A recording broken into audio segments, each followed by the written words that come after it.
Okie dokie, you beautiful people. We just finished the second to last improv for actors class. Now, I'm going to do something a little different now because usually I talk about the things that I learned in class. And I'm not a professional improviser by any means, but just documenting the journey, just experiencing what it's like to be at the second city is not only is it like, I don't want to say a dream come true, but coming to Chicago, traveling 5 hours and taking a 3 hour improv class, taking Improv 1, which is the basic class you can ever take. And that was for 8 weeks. And then coming into Improv for Actors, where you actually have to apply. And I just said in my resume, and you can be either learning theater, you could be a working actor, you could do so many things, but you have to apply for Improv for Actors. And I was fortunate enough to get accepted. Now it's 7 weeks of Improv for Actors 1. That's what the class is called. And then there's another 7 week term called Improv for Actors 2.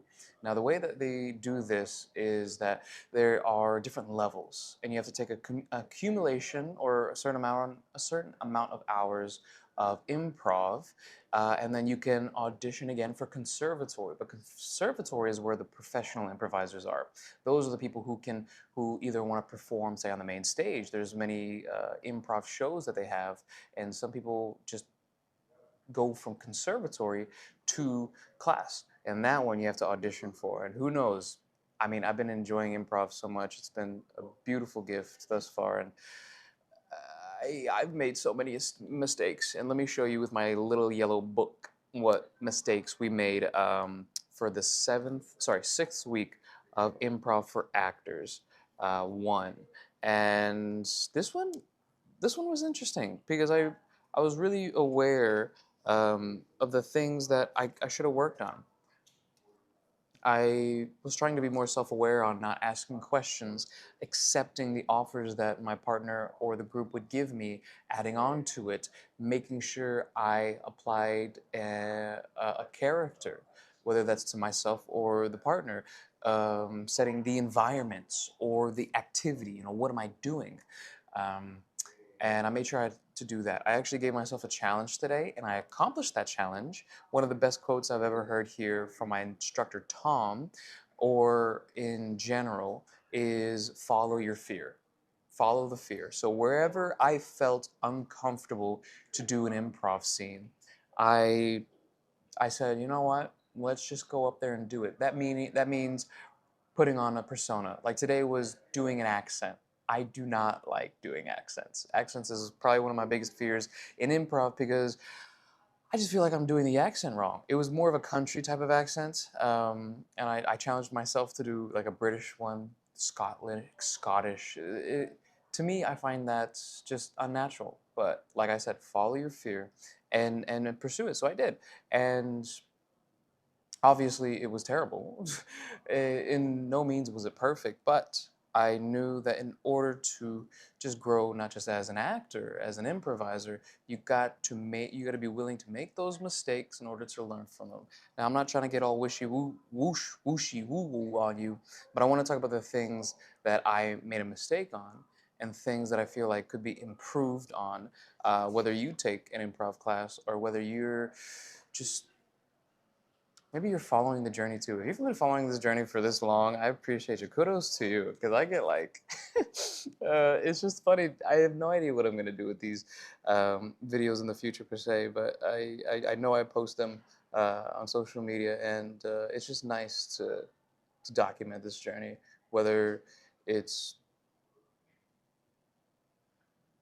whether it's just this or become something out of that. But throughout class, the number one thing I did, and I said follow your fear, and I literally did not take that advice. Why? Because the first thing I did, I was waiting for the right moment. I remember in your class could be completely different, where your instructor will say something like, okay, I need 2 volunteers for an improv scene. And some people are more, how do you call it, ambitious in their or confident in themselves and have high self-esteem to where they're like, all right, let's just figure this scene out, let's discover it, let's just do improv. But you'll find a lot of the times, especially for the 8 weeks I did improv 1, and the 6 weeks so far I did improv for actors one is that nobody wants to go up there because we are afraid. And like I said, you got to follow that fear, but it's not as easy as it's not easy. You're like, Gio, is what? Follow your fear? Bro, I'm scared. What are you kidding me? You step up in a room full of 8 people, and it's frightening because you don't want to make a mistake. You don't want to be embarrassed. You don't want to put on an accent because you've never done an accent before. Um, and this leads me to a quote that Tom said uh, about how I forgot. I think he made up this quote, and if he did, he's such a freaking genius for doing so. But he said, "If we treat everyone like geniuses and poets, then geniuses and poets we will be." Put that in the caption somewhere. That is beautiful. And that's basically saying that just be confident in what you say, truthfully. I think whenever you see an improv show or an improv scene, whether it's with one player or multiple, you're thinking, dang, I couldn't do that. I couldn't think that fast. There's a show going on right now. I think there's a show that might be going on. This is also a public space, so I'm trying to like record in a public space, and I'm kind of nervous. I make content, but not like this, documenting the journey. Um, as I was saying, yes, it's just about saying it with confidence, regardless of if you're right or you're wrong. And I think the beauty of improv is not only so many things, but validation. We validate what your scene partner, what the group will say. And so that almost gives you permission to do whatever you want, however you want to say it, and no matter what. I'm getting all whooshy-washy again. Uh, I'm trying to track back. I'm so passionate about improv. There's so many thoughts that go on in my mind. And then at the same time, there's not so many thoughts that go on my mind. Because, oh, here's a beautiful, okay, let's start here. Tom says this, that in a two-person scene, you have to take care of one half of the scene. Okay, so you could have, and I'm not saying do this, but you can have preconceived ideas, you can have jokes in your back pocket ready to tell, you can have so many things ready as your one half. But guess what? It takes two to tango. Oh my gosh, Gio, did you just say that? Yeah. So you are responsible for one half of that, and then they're responsible for the other half. But you have no idea, say what their preconceived ideas, their jokes, their weird uniqueness is going to bring. So you have your jokes ready, and they have theirs, and once you start doing something, it's just like, what did you just say? And it turns into something almost silly, playful, fun.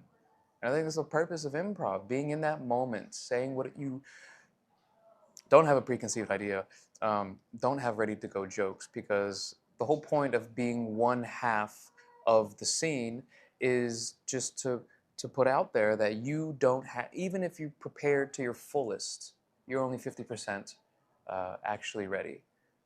And so just lose the preparedness, figure out the scene in that moment, being real. Um, there's so much. Okay, I'm just gonna skim through all the mistakes I made, and maybe I took a 5-hour drive. It's a 3-hour class. I'm tired. And plus, this is Chicago time. I'm based in Kentucky, so we're an hour ahead, and it's my bedtime. Anyways, first thing I did, I was waiting for the right moment. There is no right moment. Whatever you feel, fear, wherever you feel like that doesn't make any sense, you go for it. I challenge you to go for it. Number two, don't talk about other people. This is a big one as well. If you talk about other places, other events, other things that you and your scene partner did, if you're improvising a scene, if that is more interesting to talk about than just the two of you, then you're missing the point of actually being in the moment. You're talking about something else. If that's going to be more interesting than here, why don't you take the audience over there? So yeah, don't talk about other people or other things. I mean, if you mention it, it's okay, but don't make that the sole focus of improv. Number T, tweet instructions. I've noticed this, and I've said this, especially if you're a teacher. You tend to instruct, you tend to give commands to your scene partner, because what's the number one, if not the number one rule of improv? Don't ask questions. So you have to make statements. And a lot of people make statements through commands. some people make commands just out of the nature of their personality, out of the nature of I needed that, out of just their nature. And so, excuse me, oh my God, I didn't even eat anything. Just try not to make instructions because you're telling them what to do. It's better than making a question in my mind, but like I said, it takes two to tango. You have to let them make some choices, take what you said, and let them add on to it. Number four. Oh, yeah, number four was you are one half of the scene. No matter how much, I'm like, lose preparation, lose preconceived ideas, lose the joke that you've been trying to tell, lose, say, maybe even the accent. I mean, it's nice to have a personality, a physicality that you would like to adopt in a scene, um, or have in your back pocket. Okay, but know that once your scene starts, be able to just throw that idea out because now they could have given you something that doesn't match with what you had. So be ready to just go with the flow, as they say. Number five, one, two, three, four, five, don't do redos. Oh, yes. I had a scene, sorry, I was watching a scene where it was like little girl and their dad, and the girl said, "All right, I'm ready. 3, 2, 1, surprise birthday party." And the other scene partner, they were struggling a bit in terms of trying to figure out what they were revealing as the dad, as establishing the character. And the little girl said, "You know what? Let's just redo this. It's maybe give me another surprise." And Tom, my instructor, said to improvisers, that's like your oh shit moment. Like if you have to redo what you just did, even if it follows along in the improv scene, it doesn't make sense. If you commit to something, commit to something. And that is last. That just revealed, and I want to finish off with this. Actually, two things I want to finish off with. Three things I want to finish off with. The one leading to redos talks about how my instructor says in improv, it feels like we are digging multiple holes with someone else, meaning we're making so many choices, we're digging a hole, oh, let's actually go over here, oh, let's make a different choice. It's not about digging so many holes and exploring the holes that you create. They're very shallow. If you're going to make a job, make one hole, but make it so deep, give it depth, specificity, environment, places, character, everything that you can. Commit to one thing and build that with your partner. It's like what I said in last week's video about building a house. You build the house with your scene partner or the group brick by brick by brick on top of brick. Then you build a wall, then a brick by brick. You build the garage brick by brick. You build the bedroom. Otherwise, if you're building different aspects, different holes in this house, garage, bathroom, and you're designing it yourself, then it's like nothing. They don't. If you put them all together, it won't look good. I'm not an interior designer, but it just doesn't look good because you're not working on one part of the house together. You need to be digging one hole deep. I know that was such on a tangent. Um, the second to last thing I wanted to say, um, ooh, this helped me with character choice in terms of accents, in terms of physicality, and we can adopt physicality from animals, from celebrities, from people that we know, like an animal. How would a gorilla walk? Try to take on that physicality, maybe puff out your chest a little bit more. How would a flamingo walk? More, I don't know, subtle on one leg. Take that physicality if you have trouble finding physicalness to your scenes, and then accents, the French, Australian, British, Russian, whatever you want. Ask yourself, are you trying to play a character? Are you trying to play an accent? Are you trying to be physical in terms of adopting it from something else? Or are you just a heightened version of yourself? Because I notice a lot of people, and there's nothing wrong with this per se, but it could be more. It could be more. Whether that's more specific, and the more specific and truthful that is, the funnier it is.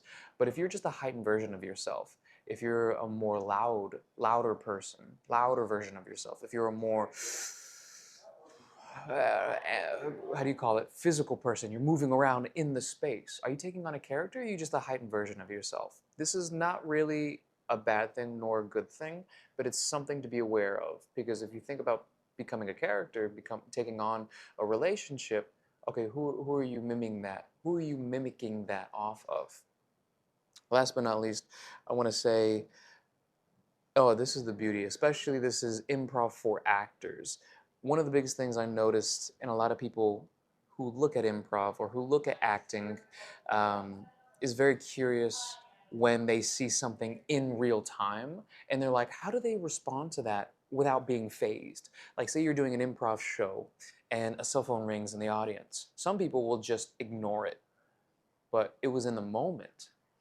And one of the biggest things on how I define improv and acting is being in the moment, being present. I would rather you be connected than being correct. You being present than trying to do perfect improv. Whatever happens in that moment, acknowledge it. Even accidents, all of it, because that just shows you that you're being in the moment. This goes for actors, improvisers, human beings. We tend to ignore almost the obvious stuff, plain in view sight things, because sometimes we're ignorant. Sometimes we just don't want to acknowledge it because we feel like it's a burden on us and that we don't want to take on in our day-to-day life or in a scene. We don't want to acknowledge a cell phone ringing in the audience because it doesn't make any sense to acknowledge it in the middle of my scene. No. If you're truly in the moment, it's not that you would say something, maybe a hint at it. You'd give them a look. You'd be like, oh, sorry, my grandma's calling me. Grandma, I can't talk right now. I got to go back to my scene. And then, I don't know, you're churning butter, whatever your scene's about. And same goes for acting. If an actor, whoever it is, gives you something off book meaning that wasn't in the script, stay true to your character. If you did the prep work, if you know your lines, it's completely fine. But stay true to your character in that moment then and improvise them. Improvise with them as your character. That's another thing I want to talk about as soon as we're done with Improv for Actors 1. We're going to take Improv for Actors 2, but that'll be later on in the year. It's about what do you do in an acting scene, because I feel like an improv scene and an acting scene is totally two different things when it comes to improv, because a character will improvise to another character and you have to stay true to that character. You can't just change your entire role or change something and have fun with it in an improv scene. It may have not made sense, but it's something that has come up for me. And then let me know in the comments if you made it this far. Let me know in the comments if you want to see the difference between an acting improv and an improv sketch scene and the difference between those two. I'm gonna make the video anyway. But other than that, I appreciate you guys for watching. And in case no one has told you yet today, I love you. You matter. You have value. And let me say something I haven't said before. I've never said this before in terms of improv. And I'm going to go left field to break up monotony. But get your protein intake for the day. I'm about to go eat my meal. Chicago has amazing food like Portillo's, like Giordano's. Actually, I don't like Giordano's. I like Pequod's pizza. If you like deep dish or pan pizza, whatever they call it here, you know, the chocolate cake shake. Oh my God. Oh my God. I'm sorry. But we're on meal prep right now, and we might do some different videos in the future, like training and eating like famous actors. That's for the future reference. But yeah, get your protein intake for the day. I appreciate you guys for watching. You know, this journey is really for me as a toolkit to have as an actor, but I really wanted to make these vlogs kind of for you, in case you're going to Chicago or Toronto or New York City or wherever they have improv classes at Improv Olympic, or the Groundlings if you're in California, or wherever you're taking an improv class. Maybe it's just something local that only 2 to 3 people show up for, or just you. These are things that I'm going through.